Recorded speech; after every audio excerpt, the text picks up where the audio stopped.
चौथा घटक जो आपला आहे, लाईफ स्किल एज्युकेशन मधला, त्याच्यामध्ये त्या घटकाचं नाव आहे बघा controlling on emotions and stress. आपल्या ज्या काही भावना असतात, आपल्याला ताणतणाव निर्माण होतात, त्यावर आपल्याला कंट्रोल निर्माण करायचं, त्यावर आपल्याला नियंत्रण मिळवायचं आहे. ज्यावेळेला आपण आपल्या भावनांवर, आपल्या ताणतणावावर कंट्रोल मिळवू, नियंत्रण मिळवू, त्यावेळेला आपल्याला आपलं जीवन सुखकर रीतीने जगता येऊ शकेल. यासाठी म्हणून या विषयाचा आपल्याला अभ्यास करायचा आहे. त्याच्यामध्ये 4 उपघटक दिलेले आहेत आपल्याला. त्यातला पहिला उपघटक आहे बघा coping with emotions and stress. भावना आणि ताणतणाव यांच्याशी आपल्याला जुळवून घ्यायचं आहे. आपल्याला त्यावर नियंत्रण मिळवायचं आहे. पण नियंत्रण मिळवण्याआधी जर आपण त्याच्याशी जुळवून घेतलं, समायोजन साधलं, तर त्यावर नियंत्रण मिळवणं सोपं जाऊ शकेल. यासाठी म्हणून या पहिल्या उपघटकाचा आपण अभ्यास करणार आहोत. दुसरा उपघटक अतिशय सोपा आणि सुटसुटीत आहे. संभाषण आणि आंतरवैयक्तिक कौशल्य. Communication and interpersonal skills. कालच आपण इंटरपर्सनल स्किल शिकलो. आंतरवैयक्तिक संबंध आपण कालच शिकलो आहोत. आणि हे आंतरवैयक्तिक संबंध नेमके कसे जुळवून घेता येतील किंवा ते कसे दृढ करता येतील याचा अभ्यास आपण काल केलेला आहे. हे आंतरवैयक्तिक संबंध दृढ करण्यासाठी आपल्याला संभाषणाची आवश्यकता असते आणि हे कौशल्य दृढ हे आंतरवैयक्तिक संबंध दृढ व्हावेत यासाठी आपल्या अंगी असलेल्या विशिष्ट कौशल्यांची सुद्धा आवश्यकता असते. त्याचा विचार आपण इथे करणार आहोत. पुढचा आपला तिसरा घटक आहे उपघटक स्वजाणीव आणि परानुभूती. आपण पहिला घटक ज्यावेळेला शिकलो, त्यावेळेला स्वजाणीव नो थायसेल्फ किंवा स्वतःची जाणीव करून घेणं, स्वतःची ओळख करून घेणं, हे आपण शिकलोय आणि कालच आपण परानुभूती किंवा एम्पॅथी या घटकावर चर्चा केलेली आहे. असा हा तिसरा घटक. आणि पुढचा चौथा घटक आहे ताणतणाव व्यवस्थापनातील आव्हानं. ह्या ताणतणावावर आपल्याला नियंत्रण मिळवायचं आहे. पण त्याचं व्यवस्थापन करताना कोणत्या-कोणत्या आव्हानांना आपल्याला तोंड द्यायचं आहे? कोणती-कोणती आव्हानं आपल्या पुढ्यामध्ये ठाकलेली आहेत? त्याचा आपल्याला या ठिकाणी विचार करायचा आहे. आणि हे सगळं आपण का शिकतो आहे? तर आपल्याला आपल्या विद्यार्थ्यांमध्ये जीवन कौशल्य शिक्षणाचे रुजवण करायचे आहे. आपल्या विद्यार्थ्याला तणावमुक्त जीवन जगता यावं, त्याला आनंदी जीवन जगता यावं, यासाठी म्हणून आपण मार्गदर्शकाची भूमिका बजावणार आहोत. मार्गदर्शक या नात्याने आपल्याला या सगळे बारकावे किंवा हे सगळे घटक माहिती असणं गरजेचं आहे. यासाठी म्हणून आपण या वेगवेगळ्या घटकांचा आता अभ्यास करणार आहोत. पहिला घटक त्याच आहे आपला भावना आणि ताणतणाव यांच्याशी जुळवून घेणे. स्वतःच्या भावनांशी जुळवून घेणे. आपण भावनाशील प्राणी आहोत. आपल्याला मन आहे. आपल्याला विचार करता येतो. आपण दररोज असं म्हणतो, की आपल्याला आनंद होतं, दुःख होतं, आपल्याला आश्चर्य वाटतं, आपल्याला भीती वाटते. ह्या सगळ्या भावना आहेत. मग या सगळ्या भावनांवर आपल्याला नियंत्रण ठेवता आलं पाहिजे. ते नियंत्रण ठेवल्यानंतर ते ठेवण्यापूर्वी त्याच्याशी आपल्याला जुळवून घ्यावं लागेल. सभोवतालची परिस्थिती नेमकी कशी आहे? या सभोवतालच्या परिस्थितीचा विचार करणं आणि मग आपल्या भावनांवर नियंत्रण ठेवणं हे आपल्या हातामध्ये असतं. स्वतःच्या भावना व्यक्त करताना परिस्थितीचा अंदाज घेणं. आपल्याला राग आला म्हणून कुठेही आपल्याला तो बोलून चालणार आहे का? आपल्याला राग व्यक्त करायचा असेल, तर नेमकं आपण कोणाच्या समोर बोलतो आहोत किंवा कुणाला बोलतो आहोत, कुणाशी बोलतो आहोत. आपल्याला खऱ्या अर्थाने त्या व्यक्तीचा आदर सन्मान, त्या व्यक्तीचं वय या सगळ्या गोष्टी लक्षात घेऊन आपल्याला आपल्या रागावरती नियंत्रण ठेवावं लागेल. म्हणजे एकंदरीतच किंवा आपल्याला खूप आनंद झालेला आहे, म्हणून आपण गल्लीमध्ये नाचत फिरणार आहोत का? नाही. आपल्याला आनंदाच्या भावनांवर सुद्धा नियंत्रण ठेवावं लागेल. मग आपल्या सुख-दुःखाच्या भावना असतील, आश्चर्य असेल, राग असेल, या सगळ्या गोष्टींवरती आपल्याला नियंत्रण ठेवता आलं पाहिजे. एकंदरीत परिस्थितीचा अंदाज आपल्याला घेता आला पाहिजे आणि परिस्थिती नेमकी कशी आहे, त्यामध्ये आपलं वर्तन कसं असावं, आपली भावना व्यक्त कशी करावी, याचा अंदाज घेऊन आपल्याला आपल्या भावना व्यक्त करता आल्या पाहिजे. या अर्थाने भावना आणि ताणतणावाशी जुळवून घेणे. जर आपण असं केलं, तर आपण तणावमुक्त जीवन जगू शकू. जर त्याच्यावर आपल्याला नियंत्रण मिळवता आलं, जर त्याच्याशी आपल्याला जुळवून घेता आलं, तर आपण खऱ्या अर्थाने तणावमुक्त जीवन जगू शकू. जर आपल्याला भावनांवर नियंत्रण मिळवता आलं नाही किंवा त्यांच्याशी आपल्याला जुळवून घेता आलं नाही, तर मात्र आपल्या मनावरचा ताण वाढत जातो आणि तो वाढता-वाढता इतकी त्याची परिसीमा गाठली जाते, की व्यक्तीला मानसिक अपंगत्व येऊ शकतं किंवा तिचं मानसिक रोगी म्हणून ती व्यक्ती इतरांच्या समोर येते. म्हणून वेळीच जर या ताणतणावाला आपण आळा घातला, वेळीच त्याच्याशी जुळवून घेतलं, वेळीच आपल्या विघातक भावना समजून घेतल्या, त्याच्यावरती नियंत्रण ठेवलं, तर आपण तणावमुक्त जीवन जगण्यासाठी सज्ज होतो. आणि म्हणून भावनिक समतोल जर राखायचा असेल, तर आपल्याला या सगळ्यांवरती ताणतणावावरती किंवा भावनांवरती नियंत्रण मिळवावंच लागेल. त्यांच्याशी जुळवून घ्यावंच लागेल. खऱ्या अर्थाने असं म्हटलं जातं, की हे ताणतणावाचं समायोजन किंवा आपल्या भावनांवर नियंत्रण मिळवणं म्हणजे एक प्रकारे सुखी आणि समृद्ध आयुष्याची ती गुरुकिल्ली आहे. आणि हे खरं आहे, की जर तुम्हाला ताणतणावाशी जुळवून घेता आलं, तर तुमचं आयुष्य सुखी आणि संपन्न होऊ शकेल.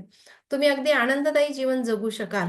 पण जर तुम्हाला तुमच्या ताणतणावावरती नियंत्रण मिळवता आलं नाही किंवा तुम्हाला इतरांशी म्हणण्यापेक्षा स्वतःशीच जुळवून घेता आलं नाही, स्वतःच्याच भावना तुम्हाला लक्षात येत आल्या नाही किंवा त्याची ओळख तुम्हाला करता आली नाही, त्यांच्याशी जुळवून घेऊन त्यावर तुम्हाला बंधन ठेवता आलं नाही, तर मात्र आपलं ताणतणाव आणि आपलं नातं दृढ होतं आणि सतत तणावग्रस्त व्यक्ती म्हणून ती व्यक्ती जीवन जगत असते.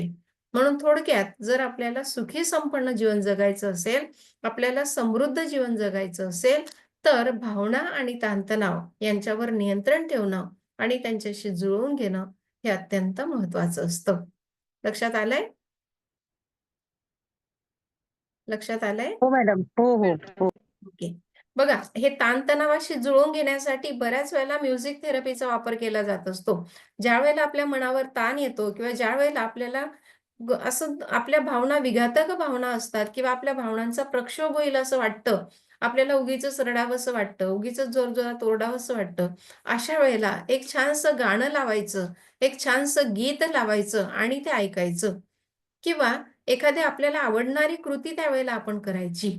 आपल्याला स्वयंपाक करायला आवडत असेल, आपल्याला एखादं विणकाम करायला आवडत असेल, आपल्याला भरतकाम करायला आवडत असेल, रांगोळी काढायला आवडत असेल, जेही काम आपल्याला आवडतं किंवा जे आपल्या आवडीचं आहे, ते काम आपण हाती घ्यावं. म्हणजे हळू आपल्या मनावरचा ताण कमी होतो आणि आपण समृद्ध असं जीवन जगण्यासाठी सज्ज होतो. या अर्थाने भावना आणि ताणतणाव यांच्याशी जुळवून आपल्याला घ्यायचं आहे. पुढचा आपला उपघटक आहे संभाषण आणि आंतरवैयक्तिक कौशल्य. संभाषण म्हणजेच काय? संवाद साधणे, कम्युनिकेशन आहे आणि communication it's a two way process. कालच आपण म्हटलंय. संवाद साधणे किंवा संभाषण ही एकमार्गी प्रक्रिया नाही, तर त्यामध्ये बोलणारा आणि ऐकणारा अशा दोन्ही व्यक्तींची आपल्याला गरज असते. सेंडर आणि रिसीव्हर अशा दोन्ही व्यक्तींची आपल्याला आवश्यकता असते. एक व्यक्ती संदेश देते, दुसरा व्यक्ती ती स्वीकारते, त्यावरती प्रक्रिया करते, त्यावर विचार करते आणि पुन्हा एकदा तो संदेश ज्याने पाठवलेला आहे त्याच्याकडे परत पाठवते. त्यावरती प्रक्रिया करून. या अर्थाने ही संप्रेषण प्रक्रिया चाललेली असते किंवा या अर्थाने संभाषण घडून येत असतं. मग प्रभावी संभाषणामध्ये हेतुतः आपले विचार असतील, आपल्या कल्पना असतील, आपल्या भावना असतील किंवा आपल्या अपेक्षा आहेत आणि भविष्यकालीन आपल्या गरजा आहेत. या सगळ्या आपण समोरच्या व्यक्तींपर्यंत पोहोचवत असतो.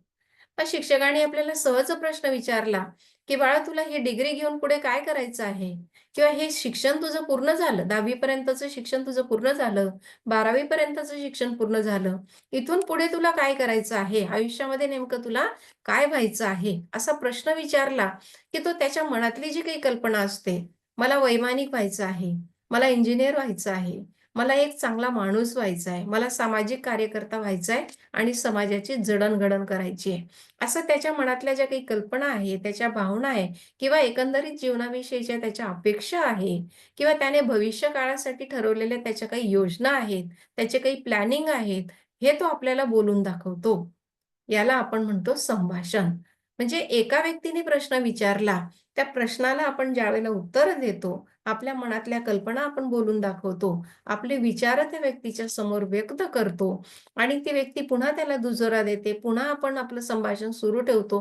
पुन्हा त्या व्यक्तीकडून त्यामध्ये काही भर घातली जाते किंवा काही प्रश्न विचारला जातो. अशा अर्थाने हे संभाषण सुरू असतं. हे संभाषण सुरू असतं. बघा, इथे मी एक वाक्य घेतलेलं आहे, की आज रस्त्याने चालताना 10 मिनिटाच्या अंतरात किमान 3 पाट्या आपल्याला पाहायला मिळतात. काय पाट्या पाहायला मिळतात? येथे कम्युनिकेशन स्किल शिकवले जाईल. तुम्ही शहरामधून जर जात असाल, एखाद्या गल्लीमधून जर तुम्ही जात असाल, एखाद्या मेन रस्त्यावरून जर तुम्ही जात असाल, तर त्या ठिकाणी बऱ्याच वेळेला अशा पाट्या ठळकपणे आपल्या नजरेमध्ये पडतात. इथे कम्युनिकेशन शिकवले जाईल. कम्युनिकेशन ही शिकवण्याची गोष्ट आहे का? कम्युनिकेशन हे साध्य केलं जात असतं. कम्युनिकेशन ही 2 व्यक्तींमध्ये घडवून येतं. कम्युनिकेशन म्हणजेच काय? If you want to talk, you have to talk. जर तुम्हाला बोलायचं असेल, तर तुम्हाला बोलावं लागेल. If you want to do something, then do it. Learning by doing या तत्वानुसार जर आपल्याला शिकायचं असेल, तर ते आपल्याला करावं लागेल. तुम्हाला जर एखादं भांडं तयार करायला शिकायचं असेल, त्या चाकावरती गरगर, गरगर चाक फिरवायचं, मातीचा गोळा ठेवायचा आणि मग ते स्किल शिकायचं. जर ते भांडं आपण ते कौशल्य जर आपण अंगीकारलं, तरच आपल्याला वेगवेगळ्या आकाराची ती मातीची भांडी तयार करता येतील. अन्यथा फक्त पाहून किंवा फक्त उभं राहून किंवा फक्त कागदावरती लेखन करून आपल्याला ते भांडं तयार करता येणार नाही किंवा ते कौशल्य आपल्यामध्ये रुजणार नाही. संप्रेषणाचं किंवा संभाषणाचं अगदी तसंच आहे. जर आपल्याला संभाषण कौशल्य आपल्यामध्ये विकसित करायचं असेल, तर आपल्याला इतरांशी संवाद साधावा लागेल. इतरांशी आपल्याला बोलावं लागेल. इतरांचं म्हणणं ऐकून घ्यावं लागेल. आपल्याला अगदी निसंकोचपणे, आत्मविश्वासाने आपलं म्हणणं इतरांच्या समोर मांडावं लागेल. या अर्थाने संभाषण. आणि हे संभाषण कौशल्य शाळेतून विकसित व्हावं अशी अपेक्षा असते. त्यासाठी वेगवेगळ्या प्रकारचे भाषिक कौशल्य आपल्या अभ्यासक्रमामध्ये समाविष्ट केलेले आहे. आपल्या अभ्यासक्रमामध्ये तुम्ही भाषेचा अभ्यासक्रम जर पाहिला असेल, कुठल्याही वर्गाचा बघा तुम्ही 5वी बघा, 6वी 7वी किंवा 8वी, 9वी, 10वी बघा. आपल्या भाषिक अभ्यासक्रमामध्ये कौशल्यांचा अंतर्भाव केलेला आहे. आधी श्रवण कौशल्य येतं. आधी आपल्याला भाषा शिकायची असेल, तर ती आपल्याला ऐकावी लागते. ती ग्रहण करावी लागते. ती ग्रहण केल्यानंतर ती भाषा आपल्या मनपटलावरती तिचे ठसे उमटतात आणि ती आपल्या स्मरणामध्ये राहते आणि मग ती आपल्याला बोलता येते. म्हणून श्रवण कौशल्य, त्यानंतर दुसरं भाषण कौशल्य किंवा तिसरं वाचन कौशल्य. भाषण कौशल्य आपल्याला भाषा बोलता आली पाहिजे. आपण श्रवण केली, की ती आपण व्यक्त करतो. आपण विद्यार्थ्यांना आई हा शब्द शिकवल्यानंतर तो त्याच्या कानावर पडतो आणि मग तो पुन्हा त्याचं उच्चारण करतो. आई, भाषण, की नाही? मग श्रवण, भाषण, वाचन आणि मग लेखन. हे वाचन कौशल्य सुद्धा आपल्याला आपल्या अभ्यासक्रमामध्ये समाविष्ट केलंय. जर आपल्याला भाषा समृद्ध व्हायचं असेल, तर आपल्याला वाचन करावं लागेल. वेगवेगळ्या विषयांची पुस्तकं आपल्याला वाचावी लागतील. वेगवेगळ्या लेखकांची मतं आपल्याला जाणून घेता येतील. वेगवेगळ्या ठिकाणांची माहिती आपल्याला करून घ्यावी लागेल. जर आपल्याला आपलं कम्युनिकेशन, आपलं संभाषण समृद्ध करायचं असेल, तर आपल्याला हे 4ही कौशल्य अत्यंत महत्त्वाची आहे. कारण communication skill is called an integration skill. त्याला आपण सर्वसमावेशक असं कौशल्य म्हणतो. संभाषण हे सर्वसमावेशक असं कौशल्य आहे. कारण त्यामध्ये इतर 4 कौशल्यांचा समावेश होतो बघा. श्रवण, भाषण, वाचन आणि लेखन अशी 4 कौशल्ये मिळून आपलं संभाषण कौशल्य तयार होतं. आणि ह्या 4ही कौशल्यांचा जर विद्यार्थ्याचा विकास झालेला असेल, तर त्याचा संभाषण कौशल्याचा विकास होतो. म्हणून हे काम खऱ्या अर्थाने शाळेने करावं किंवा शाळेतून संभाषण कौशल्य विकसित व्हावं, अशी अपेक्षा केलेली आहे आणि ती काही चुकीची नाहीये. शाळेचं कार्यच मुळात आहे, की विद्यार्थ्याच्या सर्वांगीण विकासाला हातभार लावणं. मग विद्यार्थ्याला संभाषण कौशल्य आपल्याला शिकवायचं असेल, तर शाळेमध्ये त्याला संभाषणाचे आपल्याला धडे देता आले पाहिजे. तसे त्याच्याकडून छोटे-छोटे संभाषणं करून घेता आलं पाहिजे. त्याला प्रोजेक्ट म्हणून एक छोटे-छोटे स्किटसारखं आपल्याला त्याला देता आलं पाहिजे. आपल्याला मुलाखत त्याची घ्यायची आहे, तर मुलाखतीचे प्रश्न आधी देता आले पाहिजे. एकाने प्रश्न विचारायचा, दुसऱ्याने त्याचं उत्तर द्यायचं. या माध्यमातूनही आपल्याला संभाषण त्याला शिकवता येऊ शकेल. अन्यथा या असे इथे कम्युनिकेशन स्किल्स शिकवले जाईल, या नावाखाली लाखोंची कमाई होते आहे आणि ती कमाई होतच राहील. जर शाळेने मुलाचं संभाषण कौशल्य किंवा त्याचं कम्युनिकेशन स्किल शाळेमध्ये विकसित झालं नाही, तर मात्र अशा बाजाराच्या पाट्यांवरती विद्यार्थी विश्वास ठेवतात आणि मग म्हणतात, की मला आता क्लास लावायचा आहे संभाषणाचा. संभाषणाचा क्लास लावण्याची आवश्यकता नसते. जर आपल्याला संभाषण करायचं असेल, तर सुरुवात करायची. आपण बोलत जाऊ. जसं-जसं आपण बोलत जाऊ, तसं-तसं त्यावर आपण विचार करत जाऊ. तसं-तसं आपला शब्दसंग्रह वाढत जाईल आणि त्या माध्यमातून आपल्याला संभाषण कौशल्य आपल्यामध्ये विकसित होऊ शकेल. या अर्थाने हे संभाषण कौशल्य आणि आंतरवैयक्तिक कौशल्य म्हणजेच काय? तर इतरांशी संवाद साधणं, इतरांचं म्हणणं ऐकून घेणं. आंतरवैयक्तिक संबंधांमध्ये आपण कालच शिकलोय, की फक्त माझं नाही, तर आम्ही. फक्त मी नव्हे, तर आम्ही. आपण समाजप्रिय व्यक्ती आहोत. आपण समाजाचा एक प्रमुख घटक आहोत. आपल्यामुळे समाज बनला आणि समाजाच्याच माध्यमातून व्यक्तीचा विकास झाला. मग या अर्थाने आंतरवैयक्तिक संबंध जोपासणं हे अत्यंत महत्त्वाचं असतं. तो जीवन कौशल्याचा एक अविभाज्य भाग आहे, असं म्हटलं जात असतं. मग हे आंतरवैयक्तिक कौशल्य आपल्याला जोपासायचं असेल किंवा आंतरवैयक्तिक संबंध आपल्याला दृढ करायचं असेल, तर हे आंतरवैयक्तिक कौशल्य असं त्याला म्हटलं आहे. का कौशल्य म्हटलं आहे? तर इतरांशी आपल्याला आपुलकीने बोलता आलं पाहिजे, इतरांना प्रेम देता आलं पाहिजे, इतरांशी आपल्याला संवाद साधता आला पाहिजे. इतर नेमकं काय म्हणतात, त्याचं म्हणणं आपल्याला ऐकून घेता आलं पाहिजे, ते आपल्याला समजून घेता आलं पाहिजे. या अर्थाने आंतरवैयक्तिक कौशल्य असा त्याचा या ठिकाणी उल्लेख केलेला आहे. लक्षात आलंय? लक्षात येतंय की नाही? हो मॅडम. हो, मॅडम. हां. पुढचं आता आपल्या आंतरवैयक्तिक आंतरमानवी संबंध जोपासण्याचं जे काही कौशल्य आहे, ते म्हणजे काय? तर इतरांबरोबर हेतुपूर्णरित्या आपल्याला मैत्रीचे संबंध प्रस्थापित करायचे. सुदृढ असं नातं आपल्याला प्रस्थापित करायचं आहे. बघा आपले मैत्रीचे संबंध आपण एकमेकांच्या सोबतीने राहून, एकमेकांच्या विचारांचं आदान-प्रदान करून, एकमेकांशी आपण आपले सुख-दुःखाची देवाण करून आपल्या मैत्रीचे संबंध अतिशय दृढ झालेले आहेत. आपण सगळे एका वर्गातले जे 40 विद्यार्थी आहेत, हे 40चे 40 विद्यार्थी मैत्रीच्या एका रेशीम धाग्यामध्ये बांधले गेलेले आहेत. आणि हा रेशीम धागा कधीही न तुटणारा असा आहे. आयुष्यभर आपल्याला ही मैत्री लक्षात राहणारी अशी आहे. मग हे कशामुळे घडलं? तर हेतुपूर्णरित्या आपण इतरांशी संवाद साधायला लागलो. इतरांच्या सुख सहभागी झालो. हा एक छोटासा आपला समाज आहे, हे आपण लक्षात घेतलं आणि या समाजामध्ये आपले समृद्ध असे संबंध आपण निर्माण केले. थोडक्यात जर समृद्ध आणि समाधानी जीवन जगायचं असेल, तर आपले मैत्रीपूर्ण संबंध, सलोख्याचे संबंध असणं अत्यंत आवश्यक असतं. कारण माणूस हा समाजाचा अविभाज्य घटक आहे आणि समाजाचा अविभाज्य घटक या नात्याने त्याला सगळ्यांशी सलोख्याचे संबंध प्रस्थापित करणं गरजेचं असतं. काही वेळेला समाजामध्ये बेबनाव होत असतो. काही वेळेला एकमेकांचं थोडंसं भांडण होत असतं किंवा काही वेळेला एकमेकांमध्ये थोड्याशा कुरबुरी होत असतात. मग त्या तात्पुरत्या स्वरूपाच्या असायला हव्यात. त्याला खूप काळापर्यंत ताणून ठेवू नये. जर खूप काळापर्यंत त्या समाजामध्ये तेढ निर्माण झाली, व्यक्ती-व्यक्तींमध्ये तेढ निर्माण झाली, तर त्याचा परिणाम व्यक्तीच्या आयुष्यावरही होतो आणि समाजाच्या विकासावरही होत असतो. म्हणून व्यक्ती समाजामध्ये राहणाऱ्या व्यक्तींचे संबंध अतिशय सलोख्याचे, अतिशय मैत्रीपूर्ण आणि कसे समृद्ध असले पाहिजे. तुमचे संबंध जितके समृद्ध, जितके सुदृढ, तुमचं जीवन तितकंच समृद्ध होतं, तितकं सुदृढ होतं. यासाठी म्हणून आपल्याला मैत्रीपूर्ण संबंध जोपासणं हे मानवी संबंध जोपासण्याचं एक कौशल्य आहे, असं म्हटलं जात असतं. इथे खाली आपण लिहिलंय बघा, देशातच नव्हे तर संपूर्ण जगामध्ये शांतता प्रस्थापित व्हावी आणि सलोखा वाढीस लागावा. सगळे आनंदाने राहावेत. लिव्ह अँड लेट लिव्ह या तत्वाने सगळ्यांनी जीवन व्यतीत करता यावं.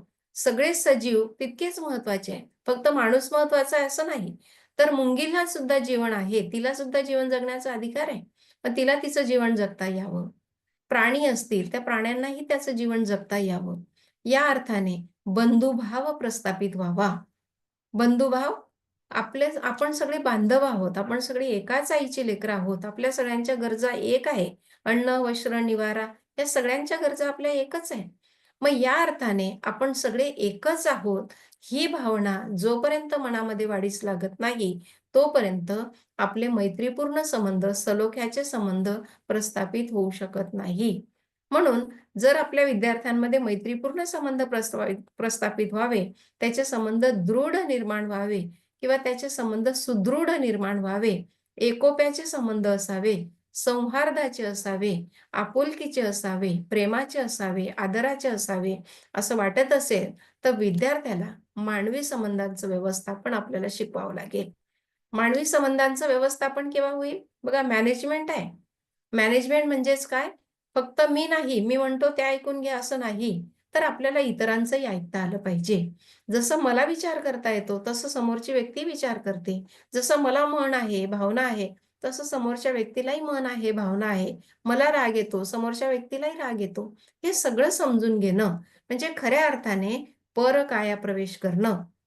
हे जर आपण विद्यार्थ्याला शिकवलं, तर त्याला आपले मानवी संबंध जे आहे त्याचं व्यवस्थापन व्यवस्थितरित्या करता येईल आणि खऱ्या अर्थाने तो आंतरवैयक्तिक संबंध जोपासण्याचं त्याचं कौशल्य त्याच्यामध्ये वृद्धिंगत होऊ शकेल. या अर्थाने मानवी संबंध. पुढचा आपला घटक जो आहे स्वजाणीव आणि परानुभूती. जाऊ पुढे की आणखी याच्यावरती चर्चा करायची आहे? आंतरवैयक्तिक संबंध लक्षात आले? संभाषण आणि आंतरवैयक्तिक संबंध. हो मॅडम. हो मॅम. ओके, ठीक ठीक ठीक. पुढचा जो काही आपला घटक आहे, तिसरा उपघटक स्वजाणीव आणि परानुभूती. स्वजाणीव आपण परवाही शिकलो आहे. आपण 10 गावाभूत घटक ज्या वेळेला शिकलो, त्याच वेळेला स्वजाणीव किंवा सेल्फ अवेअरनेस किंवा आपण ज्या वेळेला हार्वर्ड गार्डनरची उपपत्ती शिकली, त्या उपपत्तीमध्ये स्वजाणीव हा घटक आपण शिकलो. परानुभूती या घटकाचा कालही आपण अभ्यास केला. मग हे स्वजाणीव आणि परानुभूती जीवन कौशल्य अभ्यासाचे अतिशय महत्त्वाचे घटक आहे असं म्हटलं जात असतं. आता स्वजाणीव म्हणजेच काय? तर वारंवार आपण असं म्हणतो, की मला स्वतःची ओळख आहे. स्वतःची ओळख, माझं नाव हे आहे, मला हे आवडतं, माझ्यामध्ये हे गुण आहेत, हे कौशल्य आहेत, एवढीच जाणीव नाही. तर आपल्या क्षमता नेमक्या काय आहेत? आपल्यामध्ये न्यूनता कोणत्या आहेत? म्हणजे थोडक्यात स्वॉट एनालिसिस तंत्र, SWOT या तंत्राचा वापर करून S फॉर स्ट्रेंथ, आपल्या क्षमता नेमक्या कोणत्या आहेत? W फॉर वीकनेसेस, आपल्यामध्ये असलेल्या न्यूनता कोणत्या आहेत? O फॉर अपॉर्च्युनिटीज, आपल्याला संधी कोणत्या आहेत? आपल्या ठिकाणी असलेल्या क्षमता आणि त्याद्वारे आपल्याला असणाऱ्या संधी. आणि T फॉर थ्रेट्स, आपल्या मार्गामध्ये नेमके कोणते कोणते अडथळे असू शकतात. या सगळ्यांचा आपण जर विचार केला तर आपण स्वतःची ओळख करून घेऊ शकतो. सेल्फ अवेअरनेस, स्वजाणीव किंवा नो दाय सेल्फ असा एक शब्दप्रयोग मी मागे तुम्हाला सांगितला होता बघा. नो दाय सेल्फ, स्वतःला ओळखा, स्वतःची ओळख करून घ्या. आपल्यामध्ये असलेली कमतरता, आपल्या आवडीनिवडी किंवा आपला दृष्टिकोन या सगळ्यांची आपण ओळख करून घेणं आणि स्वतःचं मूल्यमापन करणं, की अरे माझ्यामध्ये इतक्या क्षमता आहे, मी हे करू शकतो, सहज करू शकतो, असं आपलं स्वतःचं जाणीव करून घेऊन आपण स्वतःचा जर स्वीकार केला तर खऱ्या अर्थाने आपण आत्मविश्वासाने कुठल्याही परिस्थितीला सामोरं जाऊ शकतो. ज्या व्यक्तींनी स्वतःचा स्वीकार केलेला आहे, ज्याला स्वतःच्या क्षमतांची आणि न्यूनतांची जाणीव आहे, अशा व्यक्ती कुठल्याही परिस्थितीला खंबीरपणे तोंड देतात. मग ती व्यक्ती असेल किंवा विद्यार्थी असेल, ते खंबीरपणे त्या परिस्थितीचा सामना करतात. या अर्थाने म्हणून आपल्याला स्वतःची जाणीव करून घ्यायची आहे. लक्षात येतंय? हो मॅडम. ते तादार्थ्याची भूमिका म्हणजे काय? तादार्थ्याची तदार्थाची भूमिका. तदर्थ म्हणजे तिसरी व्यक्ती जी आपल्याला ओळखत नाही, त्या व्यक्तीने ज्या वेळेला आपलं मूल्यमापन केलेलं असतं, ज्याला वस्तुनिष्ठ मूल्यमापन असं आपण म्हणतो, तसं वस्तुनिष्ठ मूल्यमापन आपल्याला स्वतःचं करता आलं पाहिजे. तिसरी व्यक्ती जी आपल्या अनोळखी आहे, त्या व्यक्तीने एकंदरीतच आपला अपीअरन्स पाहून आपली जी ओळख केलेली असते किंवा आपल्यासोबत ती व्यक्ती अर्धा तास राहून, 1 तास घालवून ती आपली ज्यावेळेला आपले गुणवैशिष्ट्य सांगते, आपल्यामध्ये असलेल्या न्यूनता सांगते, तर ती ओळख आपल्याला स्वतःला करता आली पाहिजे. म्हणजे मला स्वतःचंच वस्तुनिष्ठ असं मूल्यमापन करता आलं पाहिजे. मी आहे, माझ्या न्यूनता आहे म्हणून त्या मला प्रिय आहेत असं न म्हणता, त्या न्यूनता पण मला ठळकपणे त्याची ओळख करून घेता आली पाहिजे. या अर्थातून तदर्थाच्या भूमिकेतून जाणीव करून घेणे. ठीक आहे बाळा, कल्पना? Yes ma'am. थँक्यू. ठीक. ओके. हा, पुढचा घटक आहे आपला परानुभूती, एम्पथी. कालच आपण शिकलोय की परानुभूती किंवा परकाया प्रवेश त्याला म्हटलं जातं. सिंपती आणि एम्पथी या दोन वेगवेगळ्या गोष्टी आहेत. सिंपती कोरडी असते, वरवरची असते. अरे रे, लागलं बिचाऱ्याला, असं आपण सहज म्हणतो. पण परानुभूती म्हणजे फक्त लागलं बिचारायला नाही, तर त्याला किती वेदना होत आहेत, त्या वेदनांची आपल्याला स्वतःला जाणीव असणं, त्या वेदनांची झळ आपल्याला पोचणं आणि पटकन त्याला वैद्यकीय मदत पुरवणं. आपल्याला कितीही अर्जंट काम असलं तरी ते बाजूला ठेवून त्याला पटकन वैद्यकीय मदत पुरवणं, जेणेकरून त्याच्या दुःखाचं निवारण आपण करू शकू, याला आपण म्हणणार परानुभूती. परानुभूती म्हणजे इतरांच्या भावना जाणणे. हा जाणणे असा शब्द आहे, तिथे अणबाणाचा सुटलाय.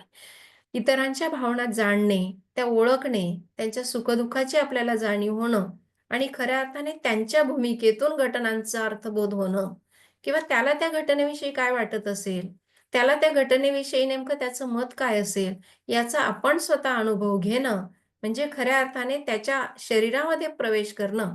शरीरामध्ये प्रवेश करणं भूत-प्रेत असा प्रयोग नाही, तर परकाया प्रवेश. हा परकाया प्रवेश असा शब्दप्रयोग येतो हां. परकाया, परक्या नाही.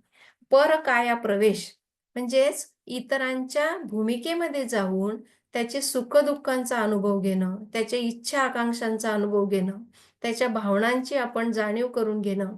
त्याला राग येतो, द्वेष वाटतो, त्याला आनंद होतो, त्याला भीती वाटते, त्याला इतर गोष्टींविषयी ईर्ष्या वाटते.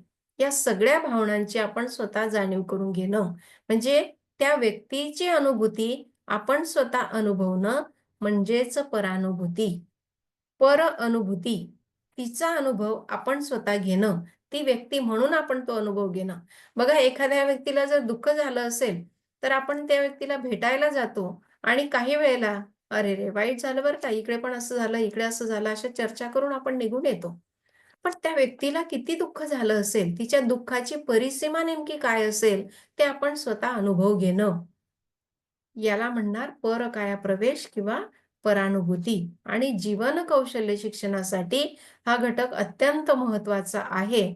हा घटक आपल्याला WHOने सुद्धा, वर्ल्ड हेल्थ ऑर्गनायझेशनने सुद्धा या 10 गाभूत घटकांमध्ये या दोन्ही घटकांचा समावेश केलेला आहे. जाऊया पुढे. हो. हं.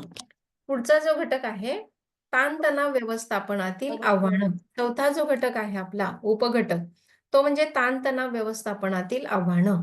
आता ताणतणावाचे व्यवस्थापन करायचंय म्हणजे नेमकं काय करायचंय? मॅनेजमेंट करायचंय. मॅनेजमेंट करायचं म्हणजे आपल्याला सर्वांना सोबत घेऊन चालावं लागतं. ज्यावेळेला व्यक्तीचं मॅनेजमेंट करतो आपण, ज्यावेळेला आपण व्यवस्थापन करतो, त्यावेळेला व्यवस्थापनामध्ये वेगवेगळ्या व्यक्ती एकत्रित येतात आणि त्या ते व्यवस्थापन करत असतात. मग तसं ताणतणावाचं पण आहे. ताणतणावाचे वेगवेगळे घटक, उपघटक आहेत. त्याचं व्यवस्थापन आपल्याला करायचंय, त्याचं समायोजन आपल्याला करायचंय. म्हणजे एकंदरीतच जो ताण आपल्याला निर्माण होतो, त्याच्याशी जुळवून घ्यायचा आहे. आणि हे जुळवून घेताना आपल्या किंवा इतरांच्या नीतिमत्तेला कुठल्याही प्रकारची बाधा न आणता, त्याच्यावर कुठलाही परिणाम न होऊ देता, आपल्याला स्वतःच्या ताणतणावाचं व्यवस्थापन करायचं आहे. नीतिमत्तेला बाधा न आणता याचा अर्थ अतिशय नैतिकतेने सदसद विवेकबुद्धीला अनुसरून आपल्याला आपल्या ताणतणावाच्या संदर्भामध्ये निर्णय घ्यायचा आहे. ताणतणावाच्या संदर्भामध्ये आपल्याला त्याच्याशी जुळवून घ्यायचं आहे.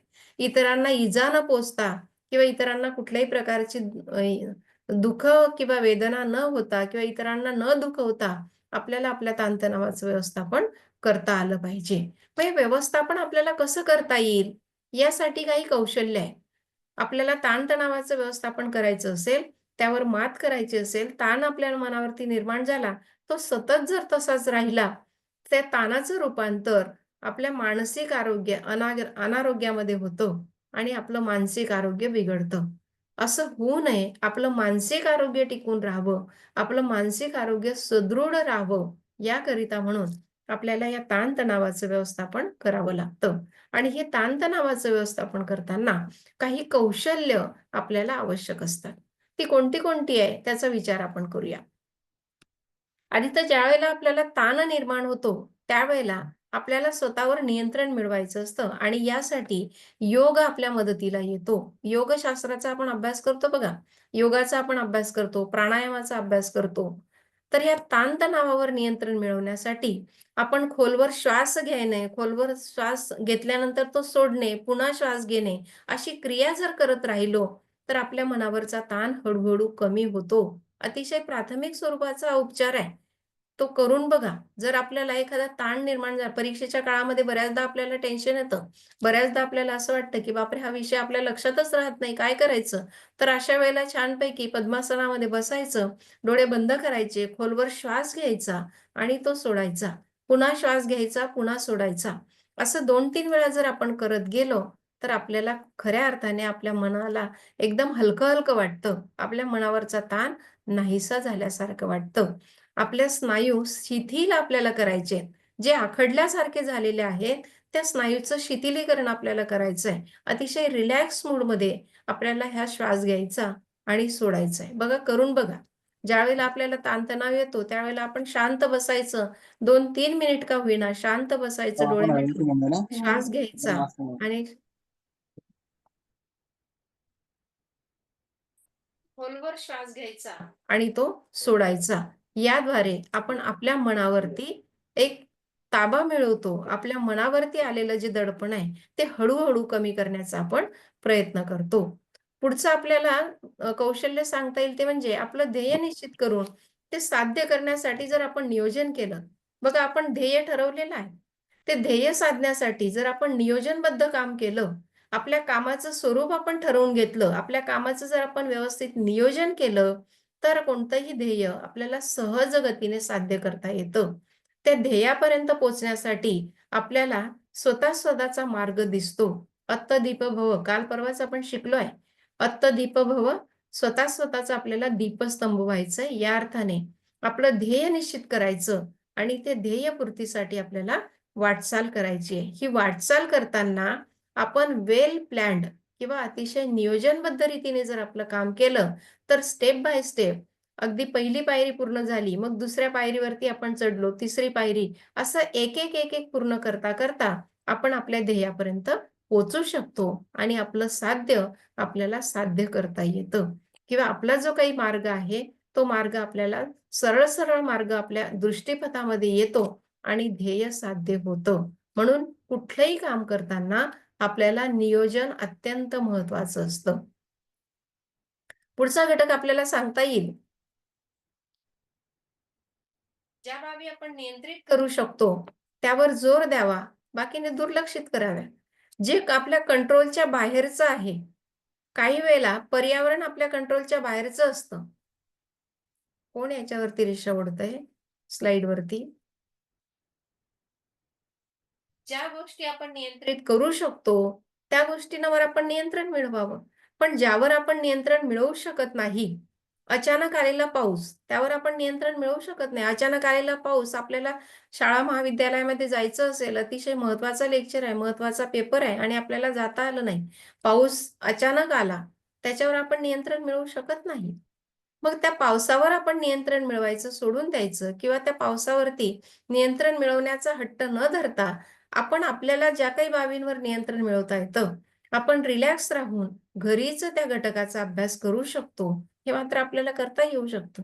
म्हणजे ज्या बाबी आपल्या हातातल्या आहे, ज्या सहजपणे आपल्याला करता येऊ शकतात, त्या आपण सहज कराव्या आणि ज्याच्यापासून आपल्याला नियंत्रण करता येत नाही, ज्याचा आपल्या मनावर ताण निर्माण होतो, अशा बाबी मात्र आपण विसराव्यात किंवा त्या बाबी दुर्लक्षित कराव्या, जेणेकरून आपल्याला आपल्या ताणतणावाचं व्यवस्थापन व्यवस्थितरित्या करता येऊ शकेल.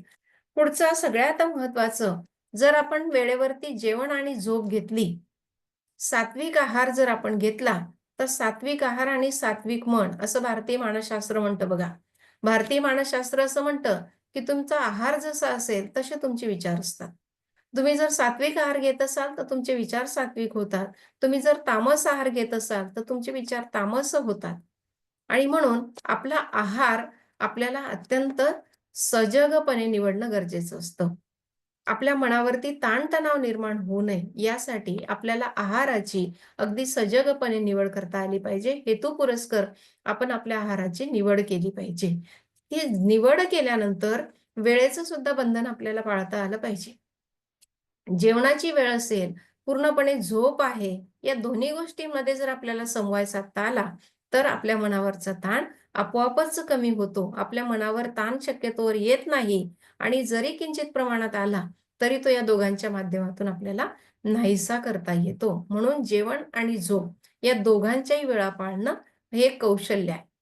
पुढचं आपल्याला असं म्हणता येईल, की आपल्या समस्येच्या संदर्भामध्ये पालक असतील किंवा ज्येष्ठ व्यक्ती असतील किंवा मित्र असतील किंवा आपले गुरुजन असतील, आपले शिक्षक असतील किंवा आपण ज्यांना ओळखतो ते आपले हितचिंतक असतील, अशा व्यक्तींशी मोकळेपणाने बोललं पाहिजे. एखाद्या समस्येचं आपल्यावर एखादी समस्या निर्माण झाली, त्या समस्येचं खूप दडपण आलंय. मनावरती त्याचं खूप ओझं निर्माण झालंय. त्याच्यामुळे आपल्या मनावरती ताण निर्माण होतोय, असं ज्यावेळेला आपल्याला वाटतं, त्यावेळेला त्या समस्येच्या संदर्भामध्ये आपण पालकांशी चर्चा केली पाहिजे. पालकांच्या समवेत मनमोकळेपणाने बोललं पाहिजे. पालक जर नसतील त्यावेळेला उपलब्ध, तर आपले जे काही ज्येष्ठ मार्गदर्शक आहेत, जे ज्येष्ठ व्यक्ती आहेत, घरातल्या असतील, समाजातल्या असतील, आपल्या कुटुंबात नातेसंबंधामधल्या असतील, अशा व्यक्ती आहेत.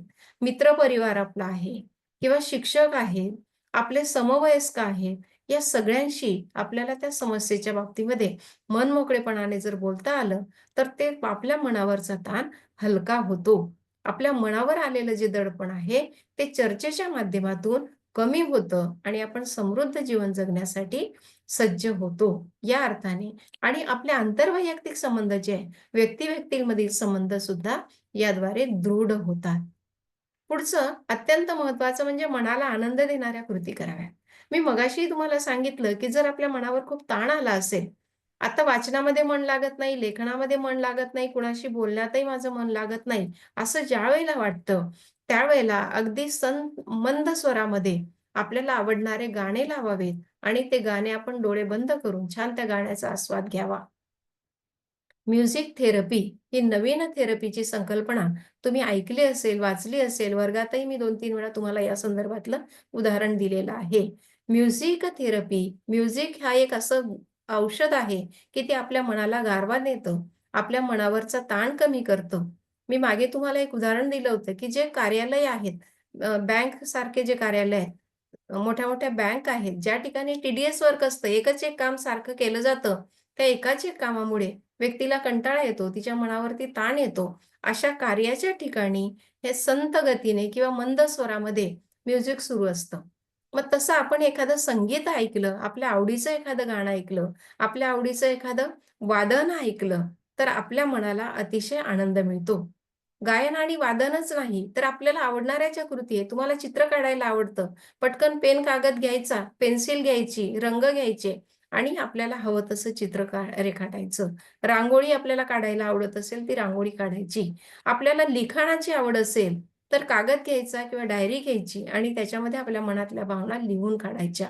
अशा मनाला आनंद देणाऱ्या वेगवेगळ्या कृती जर आपण केल्या किंवा ह्या कृतीपेक्षाही जर थोडंसं आपण फेरफटका मारून आलो, थोडंसं चालायला निघालो किंवा थोडंसं समाजामध्ये मिसळलो, तर त्यामुळे सुद्धा आपल्या मनावरचा ताण कमी होतो. या वेगवेगळ्या आनंददायी कृतींमुळे आपलं मन स्वच्छ होतं. अतिशय निकोप असा विचार आपल्या मनामध्ये निर्माण होतो आणि सुदृढ जीवन जगण्याची ती गुरुकिल्ली आहे, असं म्हटलं जातं. अशा या वेगवेगळ्या घटकांच्या साहाय्याने आपण आपल्या मनावरचा ताण कमी करू शकतो. इंग्रजीवाल्यांसाठी किंवा इंग्रजी माध्यम ज्यांचं आहे, त्यांच्यासाठी इथे इंग्रजीमध्ये सुद्धा नोट्स घेतलेल्या आहेत. या अशा प्रकारे आपले हे 4ही उपघटक चर्चा करून संपलेले आहेत. यामध्ये काही अडचण आहे? यामध्ये काही अडचण आहे? नाही मॅम. लक्षात आलंय सगळ्यांच्या? हो. इथे आपला जीवन कौशल्य शिक्षणाचा अभ्यासक्रम